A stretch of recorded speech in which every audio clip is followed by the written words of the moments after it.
Movie की शुरुआत में हम देखते हैं कि हेनरी कई सालों के बाद यूएस मिलिट्री में सर्व करके हांगकांग वापस आया है और वो अब अपना करियर एक टीचर के रूप में स्टार्ट करना चाहता है। वो अपने पहले स्कूल टेकची सेकेंडरी में जाता है। प्रिंसिपल देखता है कि उसको टीचिंग का तो कोई भी एक्सपीरियंस नहीं है, लेकिन हायर ऑफिशियल के रिकमेंडेशन लेटर देखने के बाद उसको जॉब मिल जाती है। उसके जाने से प्रिंसिपल हेनरी को बताता है कि जो क्लास उसको पढ़ाने को दी जा रही है वो इस स्कूल की सबसे रोस्ट क्लास में से एक है। अब सुबह उसकी क्लास में पहला दिन होता है। हेनरी क्लास में जाता है और देखता है कि क्लास में बहुत ही डिसऑर्डर है। कुछ स्टूडेंट सो रहे हैं, कुछ गाना गा रहे हैं, तो कुछ मस्ती मार रहे हैं, कुछ तो वीडियो गेम्स में लगे हैं और काफी स्टूडेंट स्टोव पर रेमन कुक कर रहे होते हैं। यहाँ तक कि टीचर के क्लास में आने के बावजूद वो उसको पूरी तरह से इग्नोर कर रहे होते हैं और सभी स्टूडेंट्स अपने काम में मग्न रहते हैं। हेनरी उनकी अटेंशन पाने की कोशिश करता है, लेकिन वो ऐसा प्रिटेंड करते हैं कि वो उसको सुन ही नहीं रहे हैं। वो उनकी अटेंशन डाइवर्ट करना छोड़ देता है और क्लास में घूमने लगता है और उनके कामों पर कमेंटिंग करने लगता है। जो स्टूडेंट्स रेमन कुक कर रहे होते हैं उनको वो रेमन कम खाने को कहता है क्योंकि उसमें सोडियम ज्यादा होता है। उसके बाद हेनरी जुफा नाम के स्टूडेंट के पास जाता है जो कि एक गेम खेल रहा होता है। वो उसको कहता है कि वो उसकी इसमें हेल्प करेगा और इस तरह एक गेमर किड को रेडिएशन के बारे में बताता है जो उसको स्क्रीन देखने से आ रही थी। जब स्टूडेंट्स फाइनली उसको सुनना स्टार्ट कर देते हैं तब वो खुद को इंट्रोड्यूस करता है और अपना नाम और अपना फोन नंबर ब्लैक बोर्ड पे लिखता है और सभी स्टूडेंट उसकी हैंडराइटिंग को देखकर हंसने लगते हैं क्योंकि वो बहुत ही गंदी होती है। उसके बाद क्लास में से कोई स्टूडेंट उसको कॉल करता है और उसको क्लास छोड़ने को कहता है, लेकिन हेनरी हंसने लग जाता है। सभी स्टूडेंट उसे फिर इग्नोर करने लग जाते हैं और उसके जाने से पहले ही अपना काम करना शुरू कर देते हैं जो वो कर ही रहे थे। इतना कुछ होने के बाद हेनरी एक रबर बैंड और चौक से फायर स्प्रिंकल पर मारता है और फाइनली उसको क्लास की पूरी अटेंशन मिल जाती है और वो सभी स्टूडेंट्स का उसकी क्लास में वेलकम करता है।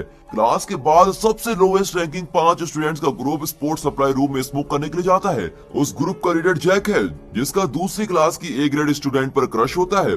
बाकी स्टूडेंट उसको उसकी फोटो दिखाते हुए पकड़ते हैं और उसका मजाक उड़ाते हैं। उस ग्रुप के स्टूडेंट्स स्कूल बास्केटबॉल टीम के रिच स्टूडेंट से विरोध करते हैं। वो सप्लाई रूम में आते हैं और जैक का मजाक उड़ाते हैं जैसे उड़ाया करते थे क्योंकि वो बहुत ही गरीब होता है। बाद में जैक और उसके साथी उन्हें बास्केटबॉल की प्रैक्टिस करते हुए देखते हैं। जैक ग्राउंड में बोतल फेंक देता है जिसकी वजह से टीम का लीडर गिर जाता है और वो ग्रुप हंसने लग जाता है, लेकिन उनकी इंग्लिश टीचर उनको पनिशमेंट दे देती है। इस पनिशमेंट से बचने के लिए वो एक प्रैंक प्लान करते हैं और जब वो अपना डेस्क साफ कर रही होती है तो वो वहाँ से भाग जाते हैं और स्कूल प्रिंसिपल इससे बहुत ही स्ट्रेस हो जाता है क्योंकि एजुकेशन बोर्ड उनकी स्कूल की 20% एनुअल फंडिंग काटने वाला होता है। स्कूल बोर्ड से कुछ लोग स्कूल का टूर करने आए होते हैं और वो ये जानने आते हैं कि स्कूल का फंड कहाँ यूज किया जा रहा है। अब हेनरी क्लास में आता है और स्टूडेंट्स ने उस पर प्रैंक करने के लिए पूरी प्लानिंग की होती है और एक पानी की बकेट रखी होती है, लेकिन हेनरी बड़ी समझदारी से अंदर जाता है और उसे ढका देता है। जो स्टूडेंट्स उसको मजाक उड़ाने के लिए इंतजार कर रहे थे वो एकदम शॉक रह गए होते हैं। हेनरी जैक से उसका सिगरेट का पैकेट मांगता है क्योंकि उसे पता होता है कि वो स्मोक करता है। जैक उसको पैकेट दे देता है और सोचने लगता है कि वो इसका क्या करने वाला है। फिर हेनरी सुफा से सिगरेट के 3 इंग्रेडिएंट्स के बारे में पूछता है जो सिगरेट में पाए जाते हैं। जब उसने सही जवाब दे दिया तो उसको एक दिन के लिए क्लास स्किप करने को कह दिया जाता है और ये देखकर सभी स्टूडेंट्स डेस्क को बजाने लगते हैं और क्लास स्किप करने की डिमांड करते हैं। जब वो लोग रुक जाते हैं तो हेनरी उनके हाथों में सिगरेट्स देता है और कहता है कि इसे एनालाइज करो। हेनरी जानता है कि अगर वो उनको डायरेक्टली बता देगा कि सिगरेट के इफेक्ट्स हेल्थ पर क्या होते हैं तो वो इसको सीरियस नहीं लेंगे, इसलिए उसने स्टूडेंट से पूछा कि सिगरेट पीने से क्या होता है और उन्हें एक्सप्लेन करता है कि तार कैसे उनके लंग्स में फॉर्म हो जाते हैं। पहली बार स्टूडेंट्स ने टीचर को अटेंशन दी होती है और पढ़ने में अपना इंटरेस्ट दिखाया होता है। अब बेल रिंग होने के बाद वो सभी स्टूडेंट्स को सिगरेट वापस करने को कहता है और स्टूडेंट्स उसे ना चाहते हुए भी वो वापस कर देते हैं। उसी दिन कैफेटेरिया में बास्केटबॉल का कैप्टन जैक के एक फ्रेंड ब्रूस को उसके पैरों पर गिरा देता है जिसकी वजह से ग्रुप में बहस होना स्टार्ट हो जाती है और बाद में ये फाइट में बदल जाती है। वो एक दूसरे पर कूद रहे होते हैं और एक दूसरे पर टेबल फेंकते हैं और उस जगह को पूरी तरह से खराब कर देते हैं। बाद में हेनरी को बताया जाता है कि लड़ाई शुरू करने की वजह से उसकी क्लास के 5 स्टूडेंट्स को टेम्पररी सस्पेंड कर दिया गया है। हेनरी देखता है कि जैक अपने अपोनेंट के साथ हॉल के रास्ते में लड़ रहा है। हेनरी उसको हटाता है और शांत होने को कहता है अब जैक स्कूल को ब्लेम करता है कि वो रिच किड्स को पनिशमेंट नहीं देता। उस दिन स्कूल खत्म होने के बाद हेनरी इन 5 स्टूडेंट्स की फाइल चेक करता है ताकि वो उनके बारे में ज्यादा जान सके। पहला बच्चा जुफा है जो पाकिस्तान इमिग्रेंट का बेटा है, जिसकी वजह से उसके साथ भेदभाव किया जाता है। उस पर कई बार उसके पड़ोस से पुलिस ने चोरी करने का इल्जाम भी लगाया है और उसका सिर्फ एक ही सपना है कि वो म्यूजिशियन बना रहे। सेकंड स्टूडेंट डेनन है जो अपनी बर्थ से अपने पापा से नाराज ही रही है क्योंकि उसके पापा को एक लड़का चाहिए था। उसने पूरी जिंदगी अपने पापा से रिस्पेक्ट लेने में ही निकाल दी। उसने अपने बाल भी छोटे करवा लिए थे और कार्ड से खेलना भी शुरू कर दिया था और लड़के की तरह जीना भी शुरू कर दिया था। फिर भी उसके पापा उसकी केयर नहीं करते थे और उसके छोटे भाई को प्रिंस की तरह ट्रीट करते थे। और उसके बाद 2 भाई होते हैं, ब्रूस और क्रिस, जिनकी माँ उनको बचपन में ही किसी और के साथ भाग गई थी। इसकी वजह से उसके पापा ने शराब पीनी शुरू कर दी और उन दोनों भाइयों को एक दूसरे का सहारा था। ब्रूस ने रियलिटी से बचने के लिए खुद को वीडियो गेम्स का आदी बना लिया होता है और क्रिस ने ग्रोसरी स्टोर पर जाके पैसे कमाना शुरू कर दिया होता है। अब आखिर में हेनरी को जैक की फैमिली बैकग्राउंड के बारे में कोई इन्फॉर्मेशन नहीं मिलती। इस सीन में हम देखते हैं कि जैक एक रेस्टोरेंट में वेटर का काम करता है और वहाँ पर एक एमएमए बैटर जानिंग रेस्टोरेंट में अपने बिजनेस पार्टनर के साथ आता है।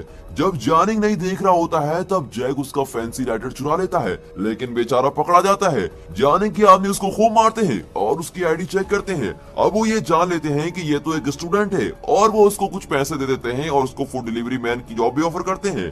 हेनरी जुफा के घर जाता है और देखता है कि जुफा वहाँ से अपने पापा और साथियों से टिकट चुराकर भाग रहा होता है। पहले वो उसको भागने में हेल्प करता है, लेकिन ये पता लगने के बाद कि वो क्यों भाग रहा है वो उसके पापा की साइड ले लेता है। उसके बाद वो और जुफा ब्रिज में जाते हैं।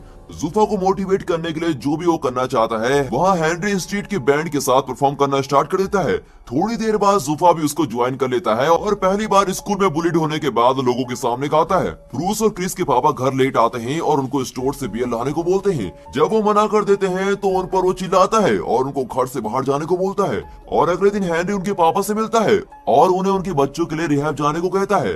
डेनन के पापा उसके लिए मेकअप बैग लेकर आते हैं और उससे कहते हैं कि लड़कियों की तरह रिएक्ट करो, लेकिन डेनन उस पर हमेशा की तरह बहुत ही गुस्सा हो जाती है क्योंकि इसको हमेशा ऐसा फील करवाया जाता है कि वो अच्छी नहीं है। वो सारा मेकअप अपने छोटे भाई को लगा लेती है और वहाँ से कार की कीज लेकर भाग जाती है। वो ड्राइव करने ही वाली होती है कि हेनरी उसको रोक लेता है और कहता है कि लाइसेंस के बिना ड्राइव करना बिल्कुल इलीगल है और वो उसका कोई अल्टरनेटिव देता है। इसके चलते ही वो गो कार्ट रेस में हिस्सा ले लेती है और हेनरी उसके पापा को भी इनवाइट करता है और उसको रेस में जाने को कहता है। वो दोनों रेस के दौरान एक दूसरे को कोई दया नहीं दिखाते और एंड में दोनों ट्रैक के बाहर आ जाते हैं। वैसे ही डेनन की गो कार्ट को एक व्हीकल हिट कर देती है, लेकिन वो अंदर से बच जाती है। इस बात से अनजान कि उसकी बेटी बच गई है, उसके पापा उसके मरने का शौक बनाते हैं। डेनन के पापा रियलाइज करते हैं कि वो उसको प्यार करते हैं और उसको गले भी लगा लेते हैं। अगले दिन स्कूल में ब्रूस और क्रिस एक ग्रुप के साथ रिहैबिलिटेशन सेंटर में एक रिकवरी अल्कोहलिक का इंटरव्यू लेने जाते हैं। वो सरप्राइज हो जाता है क्योंकि जिसका वो इंटरव्यू लेने आया है वो उसके पापा है। स्टूडेंट्स उससे पूछते हैं कि उसने ड्रिंक करना कैसे स्टार्ट किया। वो आदमी कहता है कि वो अपनी वाइफ से बहुत ही प्यार करता था, लेकिन वो उसको उसकी जिंदगी के सबसे कमजोर वक्त में छोड़ के चली गई और उसने ड्रिंक करना फिर शुरू कर दिया। और वो ये भी भूल गया कि उसके 2 बच्चे भी हैं जिनकी केयर करनी थी। वो आदमी ये नहीं बताता कि वो दोनों बच्चे ब्रूस और क्रिस ही हैं, पर वो उनसे माफी मांगता है। आखिर में दोनों भाई रो रहे होते हैं। कहीं और जैक ने बैटर जेनी के लिए काम करना शुरू कर दिया होता है। वो जैक को काफी ज्यादा पैसे भी ऑफर करता है कि अगली गेम में फाइटर्स को ड्रिंक में ड्रग्स मिला के देना। जैक ये नहीं करना चाहता था, लेकिन उसको ऑफर एक्सेप्ट करने के लिए फोर्स किया जाता है। फाइटिंग के दिन जेनिक अपने फाइटर को स्पॉन्सर करता है और उसके हारने पे पैसे लगाता है। जैक उसको ड्रिंक्स में ड्रग डालता है, लेकिन पकड़ा जाता है। अब इससे पहले कि वो जेनिक पर इल्जाम लगाए, उससे मारना शुरू कर देते हैं और लॉकर में बंद कर देते हैं। थोड़ी देर में हेनरी वहाँ पर आता है, तभी एक आदमी उसको वहाँ से जाने के लिए कहता है, लेकिन जैक लॉकर से हेल्प करके चिल्लाता है। अब ये जानने के बाद कि वो ट्रैप्ड हो चुका है, हेनरी उन पर अटैक करता है और उन पर भारी पड़ जाता है। जब फाइटर्स आगे बढ़ते हैं तो वो और तेज हो जाते हैं, लेकिन वो उनके अटैक से बच जाता है। आखिर में हेनरी उनके बेस्ट फाइटर को हरा देता है जो थोड़ी देर बाद लड़ने वाला था।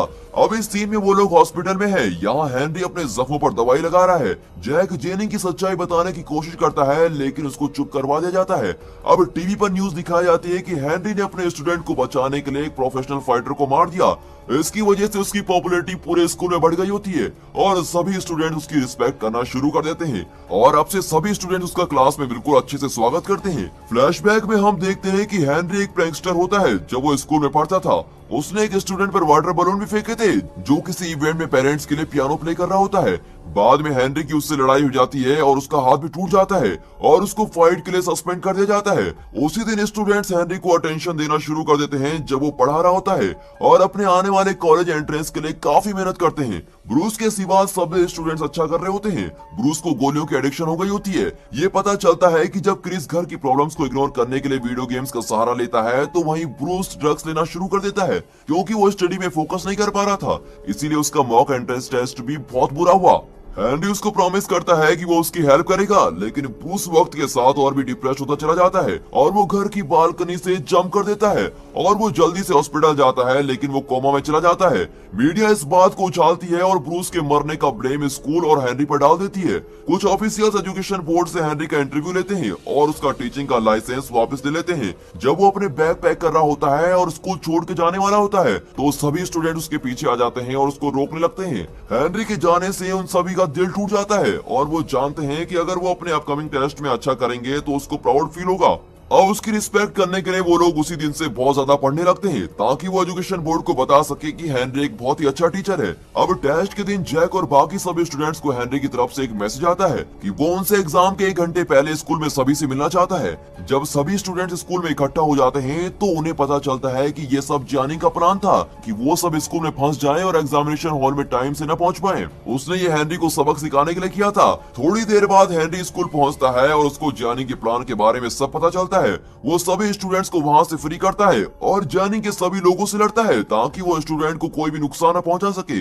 वो वहां से छिपकर भाग जाते हैं और जल्दी एग्जामिनेशन हॉल की तरफ चले जाते हैं, जबकि हेनरी जानिंग से लड़ाई कर रहा होता है। जब वो लड़ाई कर ही रहे होते हैं तो जानिंग उसे बताता है कि वो वही लड़का है जिस पर उसने वाटर बलून फेंके थे जब वो छोटा था और हेनरी की वजह से ही उसका हाथ टूटा था, जिसकी वजह से वो किसी भी बड़े म्यूजिक कॉम्पिटिशन में पार्टिसिपेट नहीं कर पाया। अब उस इंसिडेंट के बाद से उसने कभी भी पियानो को टच नहीं किया होता है और वो हेनरी को उसके सपने बर्बाद करने के लिए ब्लेम करता है। हेनरी उसको रीजन बताने की कोशिश करता है लेकिन वो उस पर दोबारा अटैक कर देता है। अब वो दोनों नाइफ लेकर लड़ रहे होते हैं। आखिर में हेनरी को मौका मिलता है कि वो जेनी को मार दे, लेकिन वो ऐसा नहीं करता।